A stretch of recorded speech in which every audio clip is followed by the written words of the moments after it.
రామాయణంలో రాక్షస రాజకీయం అన్నట్టుగా. సార్ మరొక అంశం, జనసేనలోకి బాలినేని శ్రీనివాసరెడ్డి అలాగే సామ్నేని ఉదయభాను ఆయన ముహూర్తం ఫిక్స్ చేసుకున్నారు. ఈ నెల 22వ తేదీన ఆయన జాయిన్ అవుతున్నారట. ఇదే బాటలో కిలారి రోషయ్య, గ్రంథి శ్రీనివాస్ గారు కూడా నిన్న తాడేపల్లిలో వెస్ట్ గోదావరి మీటింగ్ జరిగితే ఆయన దానికి గైడ్ అయ్యారట. ఓడిపోయిన తర్వాత ఒక్కసారి కూడా పవన్ కళ్యాణ్ గారిని ఆయన కలలేని పరిస్థితి, వాళ్ళు కూడా పార్టీ మారమని చెప్తున్నారట వాళ్ళ ఫాలోవర్స్ అందరూ. ఇక చాలు ఇదని 2 పద్యాలు చెప్తా, ఒకటి జగన్ పరంగా, ఒకటి చంద్రబాబు పరంగా. ఓకే. కూరిమికల దినములలో నేరములేనడు కలుగ నేరు, ఆ సరసము విరసంపైనను నేరములే కలుగతవచ్చు నిక్కం సుమతి. రెండవది, తెప్పలు 10,000, అది తెప్పలుగా చెరువు నిండిన కప్పలుగా 10,000 చేరు కదరా సుమతి. అంటే ఒకటేమో చెడిపోయి సరసం విరసమైన పరిస్థితి, రెండోదేమో ఇక్కడ చెరువులో బాగా నీళ్లు చేరాయి కాబట్టి వెంటనే కప్పలు వచ్చి మేము దూకుతామంటే మేము దూకుతామని. ఎవరైతే పవన్ కళ్యాణ్ జనసేనానిగా ఆయన చాలా తీవ్రమైన భాషలో మాట్లాడుతున్నప్పుడు ఆయన మీద అంతకంటే తీవ్రంగా దాడి చేశారో వాళ్ళందరూ ఇప్పుడు ఇటు ఈ డైరెక్షన్ మార్చారు. ఇది జేఫర్ జగన్ నుంచి జేఫర్ జనసేనకు వీళ్ళు మారుతున్నారు. సో జే ఈజ్ కామన్, జే కామన్గానే ఉంది, బట్ జే ఫర్ జగన్ కాదు, ఇది ఇప్పుడు జే ఫర్ జనసేన అన్నట్టుగా ఇప్పుడు మారుతూ ఉంది. బాలినేని శ్రీనివాసరెడ్డి ఎట్టకేలకు నిన్న మీతో నేను దాగుడు మొదలు ఎంతకాలం రెడ్డి గారు మీరు చేరితే చేరండి ఎవరికా దాని గురించి ఎంతకాలం మీకు ఐ థింక్ మీకు గుర్తు కూడా ఉంటుంది మనం. సో ఈ దాగుడు మొదలు ఆపి ఇప్పటికైనా ఎట్టకేలకు చిట్ట చివరికి కడపడికి ఆయన జనసేనలోకి వెళ్దామని బహిరంగంగా చెప్పడం, లేఖ రాశాడు, రైట్ రాయల్. ఆయన మిగతా వాళ్ళలా కాదు, 2022 నుంచి ఆయన బలవంతపు మాఘస్నానంలాగా అక్కడ ఉంటున్నారు. బలవంతపు మనసు లేని మనువే అనేది చాలా స్పష్టమైపోయింది కదా ఇప్పటికే. ఆయనకు ఫిర్యాదులు ఇందులో చెప్పారు. ఒకటేమో తనను మారమనడం, రెండోది ఒంగోలుకు మాగుంట శ్రీనివాసరెడ్డిని పెట్టమంటే పెట్టకుండా అక్కడెక్కడి నుంచో చెవిరెడ్డి భాస్కర్ రెడ్డిని పెట్టారు. ఆయన అంత పెద్ద నాయకుడు, ఎక్కడంటే అక్కడ గెలవగలిగినంత ఇది ఉందా. మూడోది అనేక నిర్ణయాలు నాకు బాధ కలిగించాయి. నాలుగోది దుర్భాషలు ఆడకూడదు ప్రత్యర్థుల మీద. ఒక విషయం ఏమంటే ఈ అంశంలో మటుకు బాలినేని అప్పుడప్పుడు తన అసంతృప్తి వెలిబుచ్చటం, దాంతో ఇలా అన్నాడు కాబట్టి ఏదో జనసేనకు దగ్గర అవుతున్నాడని కథనాలు రావటం ఇదంతా కూడా జరిగింది. పవన్ కూడా ఒక దశలో అభినందించాడు. బాలినేని లాంటి వాళ్ళు కొంచెం గట్టిగా నిలబడి మంచిగా మాట్లాడితే మంచిది, మీ వాళ్ళకు నేర్పించండి అని.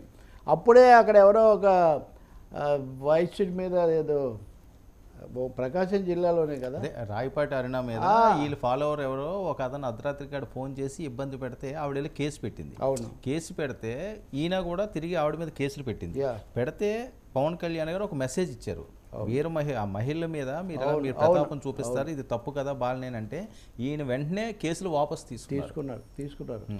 సుబ్బారావు అని ఒక ఆయన చేసిన ఘటన కూడా, కొన్ని ఘటనలు జరిగాయి ప్రకాశం జిల్లాలో, సందేహం ఏం లేదు. ఇంకా చాలా ఆసక్తికరం ఏంటంటే ఎన్నికల్లో పోరాటం అది ఇదే కాదు, అంతకుముందు మంత్రి పదవి వదులుకొని మరి జగన్తో వచ్చిన వ్యక్తి ఓడిపోయిన తర్వాత కూడా ఈవీఎంలో కేసేసి వైసీపీ కొంచెం 4 రోజులు నడవడానికి ఊపిరి పోసింది కూడా బాలినేనే.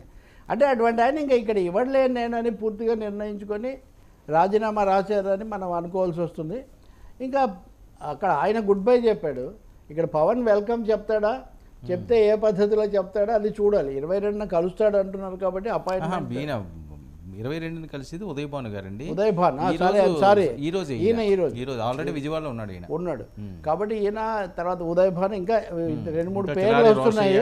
కాబట్టి బాలినేని శ్రీనివాసరెడ్డిని పవన్ కళ్యాణ్ చేర్చుకుంటే అది ఒక కొత్త మలుపు అవుతుంది, ట్విస్ట్ అవుతుంది.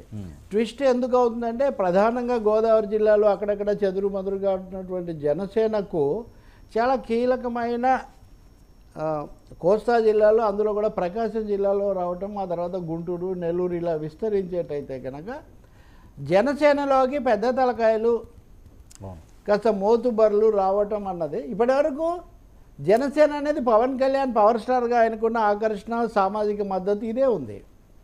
అభ్యర్థుల్లో ఎక్కువ మంది నాదెళ్ల మనోహర్ లాంటి లేకపోతే రామకృష్ణ లాంటి ఒక 2-3 మినహాయిస్తే మిగిలిన వాళ్ళందరూ సాపేక్షంగా కొత్త వాళ్ళు, ఔత్సాహికులు, అభిమానులు. ఇప్పుడు ఈ బలమైన వాళ్ళు వస్తే ఇది కూడా ఒక శిబిరంగా తయారు కావడానికి కావాల్సిన పునాది ఏర్పడుతుంది. అందులో సామాజిక పొందిక కూడా మారుతుంది. సో ఇప్పుడు వరుసగా 2-3 ఇది వరకు అక్కడ ఆయన దొరబాబు వచ్చాడు, ఆ తర్వాత ఇంకొంతమంది చేరారు. ఇప్పుడు కిలార్ రోసే వెళ్ళి చిరంజీవిని కలిసి వచ్చారు కాబట్టి ఆయన కూడా తక్కువ కాదు కదా. ఉమారెడ్డి వెంకటేశ్వర్ల అల్లుడు బలంగా గెలిచిన వ్యక్తి.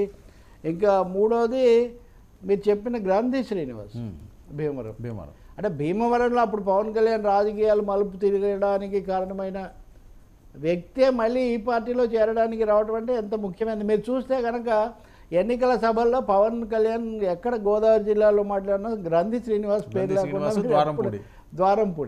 ద్వారంపూడి అదొక రకమైంది. ఈయనదేమో మీరు కులం అని వెళ్తారేమో, వెళ్ళకూడదు, రాజకీయంగా రాష్ట్రాన్ని కాపాడడం ముఖ్యమని ఆయన చెప్తూ వచ్చారు. సో ఇప్పుడు ఆయన కూడా వస్తే ఆయన వస్తాడని అనడానికి ఆధారాలేమో. అంటే ఆయన తెలుగుదేశం పార్టీకి ఛాన్స్ ఉన్నది అని ఆయన అక్కడ టచ్లో ఉన్నారు గ్రంథి. జగన్ అంటే జగన్మోహన్ సమావేశం పెట్టినప్పుడు అందులోకి ఈయన వెళ్ళలేదు. అవును, దాంతో సందేహాలు పెరిగాయి. మీరు అన్న ప్రకారం ఇక్కడ రెండు సమస్యలు, కొంతమంది తెలుగుదేశంలోకి కొంతమంది జనసేనలోకి వెళ్తారు. మళ్ళీ ఆ కాంపోజిషన్లు కాన్ఫ్లిక్ట్లు కూడా మళ్ళీ కూటమిలో ప్రవేశించే ఒక అవకాశం ఉంది.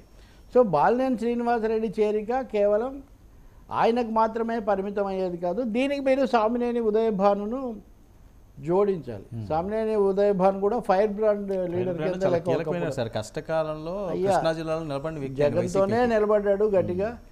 అప్పుడప్పుడు టీవీ చర్చలకు కూడా వస్తూ ఉండేవాడు. అంతకుముందు రాజశేఖర రెడ్డితో కూడా వీర విధేయుడిలాగా ఉన్నాడు. ఆయన కూడా వస్తే సోషల్ కాంపోజిషన్ సామాజిక పొందిక చాలా మారుతుంది. వీళ్ళందరినీ కనుక పవన్ కళ్యాణ్ ఎంటర్టైన్ చేస్తున్నాడు, ఎంగేజ్ చేస్తున్నాడు అనుకుంటే తప్పకుండా ఆయన తన పార్టీని బలోపేతం చేసి మరింత పెంచుకోవడం మీద ఒక కన్ను వేసి ఉంచారు. అంటే మొన్న ఎన్డీఏ సమావేశంలో కూడా ఆయన చంద్రబాబును బాగా పొగుడుతున్నారు.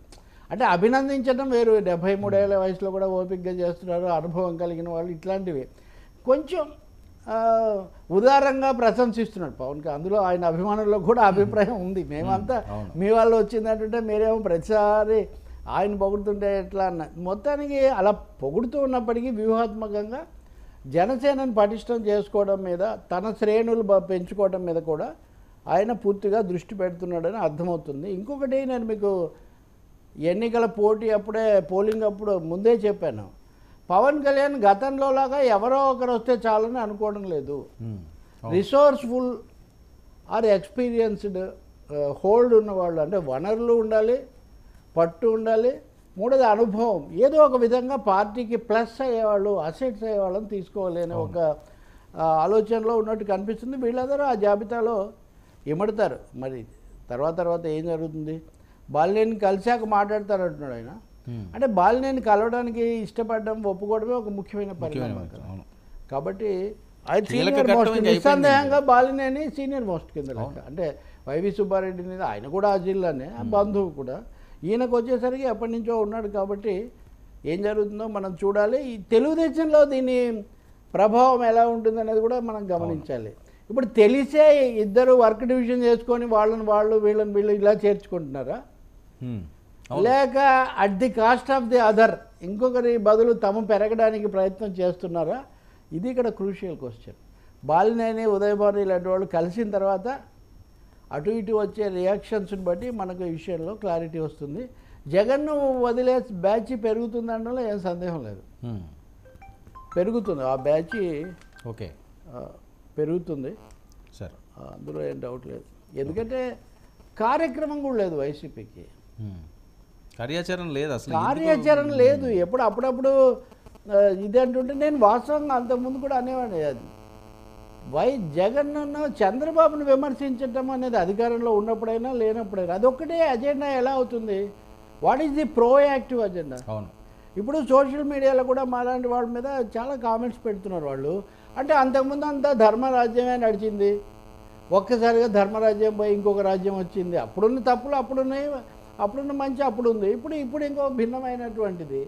బీజేపీతో ఇద్దరు బాగానే ఉన్నారు. కాబట్టి ఇక్కడ ఏమంతా తలకిందులు అయిపోయినట్టు ఇంకా మీరు నోరెత్తకూడదు. మీరు